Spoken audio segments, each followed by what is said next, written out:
BBC Sounds. Music, radio, podcasts.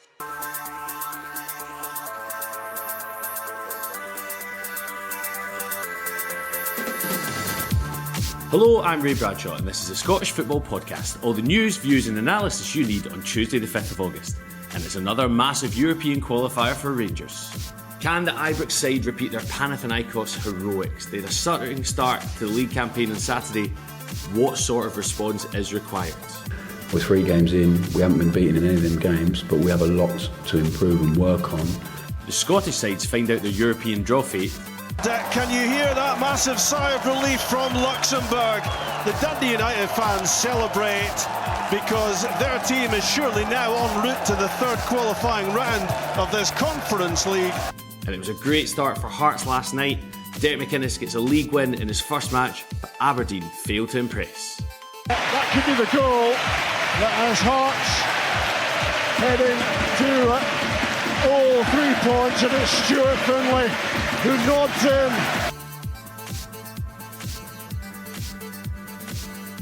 The Scottish Football Podcast from BBC Sports Scotland. Yes, hello, welcome to this Tuesday episode of the Scottish Football Podcast. We've got 2 brilliant guests as ever. First up, we have Cammy Bell, former Rangers and Scotland goalkeeper. Cammy, how are you doing today? Morning, Ray. I'm all good, you? Yeah, I'm alright. You excited for a Rangers Day in Europe, or are you kind of over it nowadays? Listen, after the weekend, it's a little bit deflated already, but hopefully they can turn that around pretty quickly. Yep, Cabby, you are talking to someone whose team lost 5-1 to St Johnstone, so you can keep that in check. You still got a point. That laugh there is John Walker, coach analysis, maybe one of the busiest men in Scottish football. Too many jobs, John. Are you managing with them all? Just about. Rangers are keeping me humble, so that'll be the one tonight. John, I've known you for about 15 years and you have never been humble in the slightest, ever. First, let's start with the Scottish side's draw in Europe. Celtic will face Slovan Bratislava or Kairat Almaty. Aberdeen have been drawn against FSSB of Bucharest or Kosovo side Drita in the Europa League playoff round. The next batch of ties I'm going to talk about are all dependent on progression for each team. So Rangers could face RB Salzburg or Club Brugge, but are guaranteed Europa League phase football. Hibs and Dundee United landed in the same pot for the Conference League playoff draw. The Edinburgh side must overcome Partizan Belgrade to be involved, while United meet Rapid Vienna next, which you can watch on the BBC Scotland channel on Thursday. Hibs will take on the losers of Legia Warsaw v AEK Larnaca Europa League fixture, while the Tannadice club will be up against the winners of AIK Stockholm v FC Gjør. That is a lot to take in for what is the start of the football season when you've already had Rangers fans booing their team. So, Cammy, of these ties, first of all, let's start with Celtic. Slovan Bratislava or Kairat Almaty. It does seem a bit crazy that Celtic, as the league winners, have to go through the qualifiers while we're going to have 6 English teams in this Champions League phase. A favourable draw for them, do you think, Cammy? Yeah, firstly, Ray, I think it is. It's a bit disappointing that the way that it pans out, that we have to still qualify. But unfortunately, that's the way that it is. And Celtic have got this tie that the 2 teams that potentially, you look at them, I think over 2 legs, certainly I would favour Celtic to get through these, but they're never easy. They're always banana skinned. They're always difficult because they're early on in the season for Celtic. So yeah, you expect them to get through, but listen, you can never take anything for granted in the Champions League qualifiers because these teams are all of a quality that they can upset bigger teams, and Celtic just need to be wary of that, but I fully expect them to navigate their way through this tie. And from a personal point of view, obviously you've played for so many clubs over the years. What do you make of the Celtic fans saying Celtic haven't done their business quick enough? Maybe they're a striker short. Adam Ida still hasn't impressed with that £9 million you had Engels on the bench at the weekend. For yourself as a player, were you always noticing when the squad was weak, or do you just think they'll just be getting on about their business? I think as a player, you're just getting on with it, Ray. But again, you can understand where the frustration's coming from. I think this has been a few years that this has happened with Celtic in a row that they've waited to the last minute. They've not got their squad in check. And Brendan Rodgers has obviously made his feelings heard with regards to his interviews that he's done recently. And made sure that the board know that he's not happy with the squad that he's going. He's wanting more reinforcements. And I think the reinforcements are for Champions League. That's what they're for. They're not domestically. Do they have enough to get over the line? Probably will once they get up and running at this moment in time. But certainly Champions League-wise, where he wants to progress, they need to strengthen their squad. And he's probably just a little bit frustrated that he would have wanted his players in for pre-season, wanted a settled squad, and he's not got it. Yeah, and talking about settled squads after the Aberdeen performance, we'll get onto that later on in the show, John. But Aberdeen, FSSB or Bucharest or the Kosovan side Drita, how do you think they'll fare up this season? It's always a hard one because I said it about Hibs preparing for last week. Hibs, Aberdeen last season against Rangers and Celtic looked as good as I'd seen them in 5-6 years.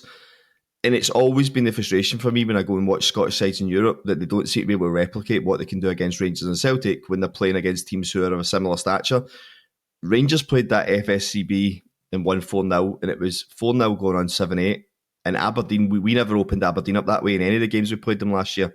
So it's a direct comparison. If Aberdeen can replicate what they did against Celtic in the Scottish Cup final and what they did twice against Rangers up at Pittodrie, I look at Aberdeen and go, there's no reason why you couldn't take FSCB. Unfortunately, the Kosovan side, I do not know enough about. But if I'm doing a direct comparison, I think FSCB are a team Aberdeen can go and get at. And potentially, I think they can beat them at Pittodrie. I think, again, with Scottish teams, it's always what you do when you travel. But Hibs showed, if the one thing that Scottish sides are always good at is being organised. So Hibs did show you can go to these types of teams and frustrate them and get goals. I would fancy Aberdeen to get through that, to be honest. That's good. That's good to hear. I mean, I'll clip this up and play this back to you if it doesn't happen, obviously, John. But it would be exciting for Cammy, for Rangers. They've had their draw. I mean, they've played Panathinaikos. They couldn't have got a tougher tie. The Viktoria Plzen tonight. Should they be aiming for the riches of the Champions League, or do you think Europa League is a more realistic option for them this term? No, I think they've got to aim for the Champions League, and I think it makes a massive difference to the club, to the manager, to the squad, what they can do. So, no, I think they've got a tie that certainly I think they can get through if they play to their best. But certainly we've seen it recently. The Panathinaikos ties, both of them, there was certain elements throughout a lot of it where they had conceded a lot of chances against them. Panathinaikos were really poor and woeful in front of goal. And that's probably why Rangers end up getting through the tie. But there was elements to it as well where we know they can score goals. They didn't need a great number of opportunities over the two legs to get their 3 goals either. So, I think they've got to aim to try and get through this tie. And it's one that I certainly think they can. It'll be really interesting after the weekend to see how Russell Martin sets his team up and personnel-wise, who he puts in the team, because we all know the frustrations from the Motherwell game, and his comments after the game were very strong, and something that I totally agreed with as well. Yeah, we'll get into that slightly more in a bit. And finally, John, just because we've got Aberdeen, Dundee United and Hibs, I mean, we've seen over the years, Hearts is a good example from last season, that trying to combine European games and a league form with a kind of not as big a squad as maybe your Rangers or Celtic can be struggle. Do you think they'll be able to juggle domestic duties by doing that? And also Dundee United and Hibs, 2 ties. They've got to play Partizan Belgrade and United are playing Rapid Vienna. They've got a game each on the BBC Scotland channel over the next 2 weeks. Do they have an uphill task? I think Dundee United do. I think Jim Goodwin's made a lot of signings because of the preparation for the potential of getting further in Europe, or even just dealing with the starting point, because St Mirren ended up playing massive catch-up last year just with the few ties that they had. So I think that's probably why he signed so many people and made so many changes again on Sunday against Falkirk.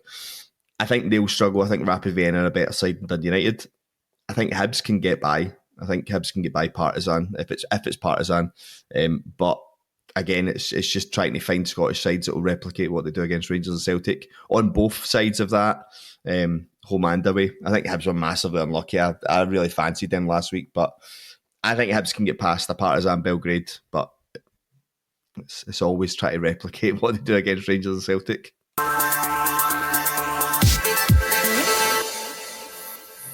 Still lots to discuss with John and Cammy. Now let's turn our attention to a huge match at Ibrox tonight, which will be shown live on the BBC Scotland channel. Cammy, you touched on it. Russell Martin's press conference after the game. The chances Panathinaikos got, I think the stat is in Russell Martin's first 3 competitive games, they've had 51 shots against them. Rangers were impressive. What should we expect tonight? Listen, I think certainly a reaction from the start. I think Rangers need to take control of the game. That's why they've conceded so many opportunities. They've not had control of the game enough in all 3 games that they've faced so far. Panathinaikos, yes, they're a good side, but again, I touched on the fact that they were really poor in front of goal. Jack Butland's in good form as well, so you need to give him credit.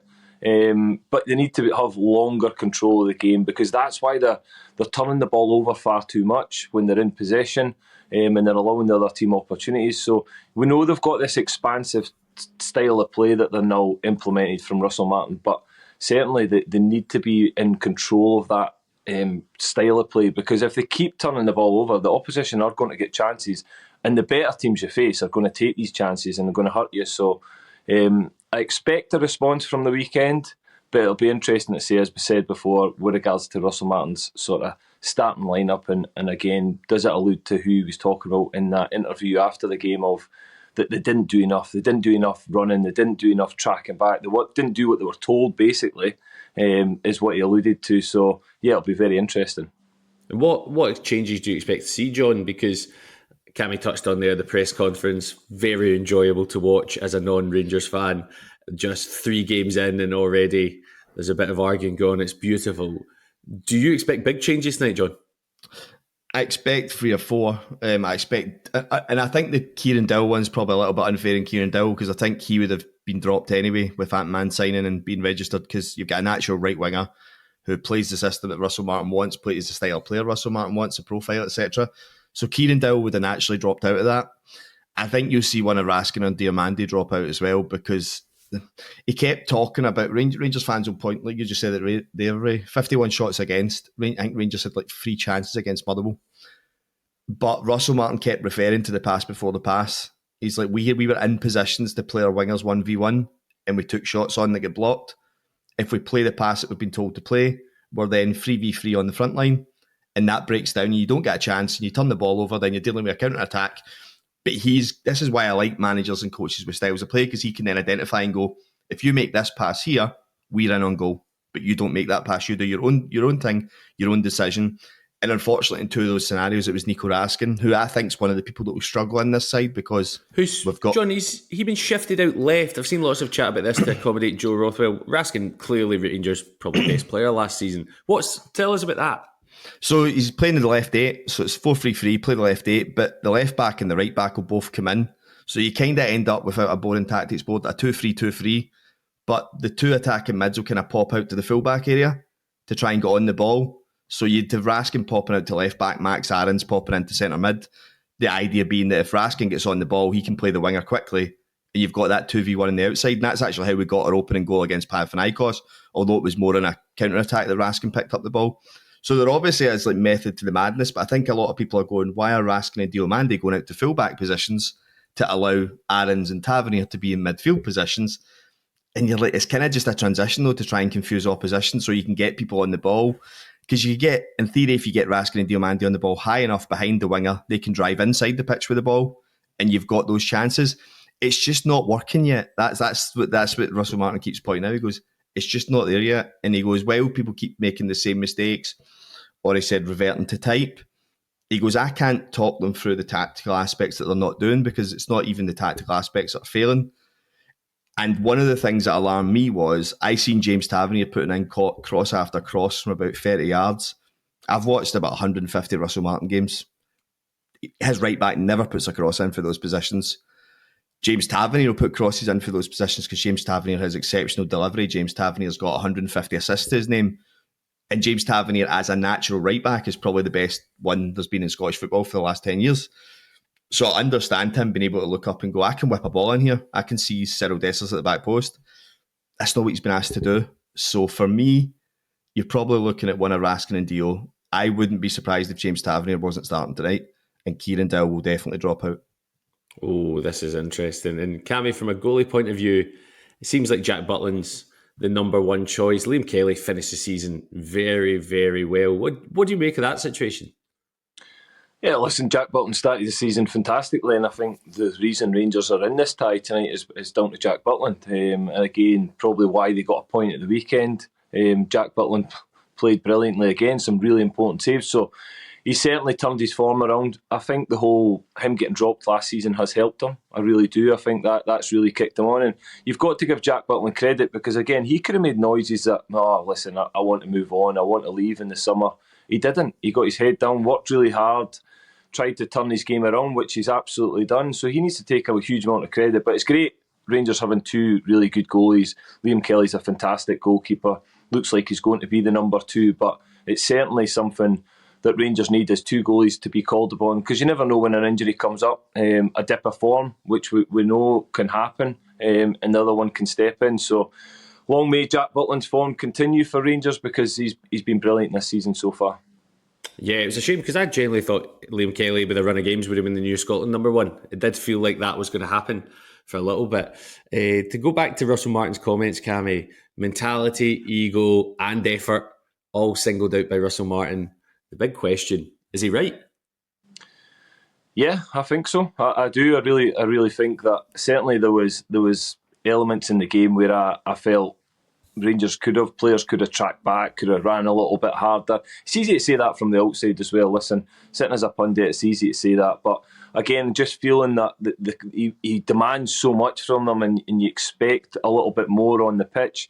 Certainly the ego side of things, I think that's been there for a while. I really do. I think that players have got away with a little bit too much with certain other managers previously, and then you become into a sort of habit where that's the normal for you. Russell Martin's not accepting that. Listen, Rangers are here to win games. That's what it's all about. He mentions that in most of his press conferences. It's all about winning. Yes, he wants to play with a style, but first and foremost, it's about winning.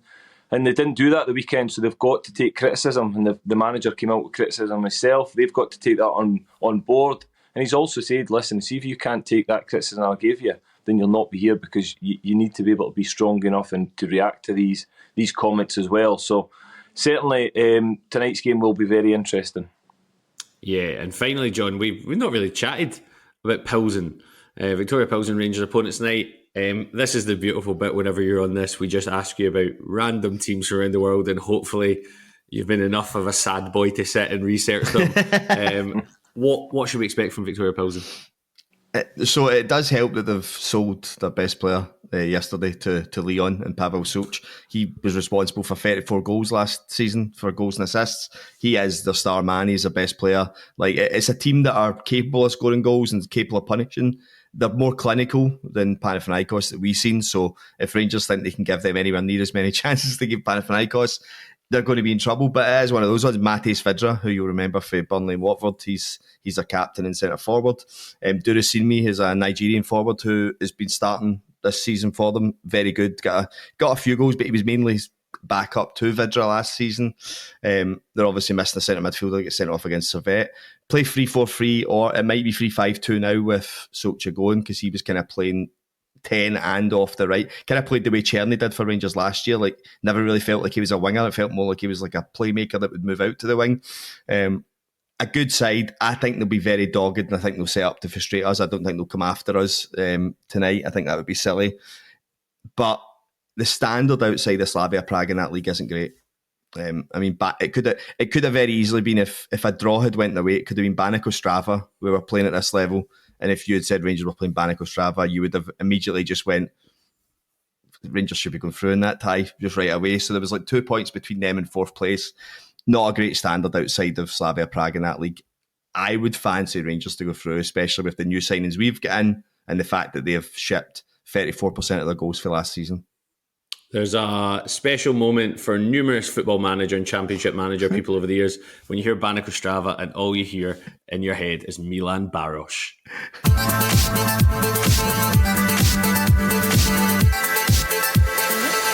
And finally, Hearts and Aberdeen met at Tynecastle last night to round out the first round of... Hearts and Aberdeen met at Tynecastle last night to start their top flight seasons with a great performance by Hearts, comfortably winning 2-0. Cammy, Tony Bloom was in attendance. He's been in the news quite a lot with some comments.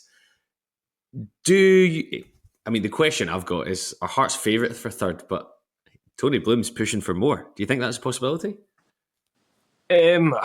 Probably not this season, I don't think. I think that they're going in the right direction. He's making all the right noises that the Hearts fans will want to hear. Is it a little bit too early? Probably for me. I think they've got a very good manager in Derek McInnes who knows how to win games, knows how to do well in the league. So listen, they've got every chance, because what the benefit is for Hearts this season is they're not involved in Europe. So I think that helps them. I think that really does help them, especially with a new manager coming in.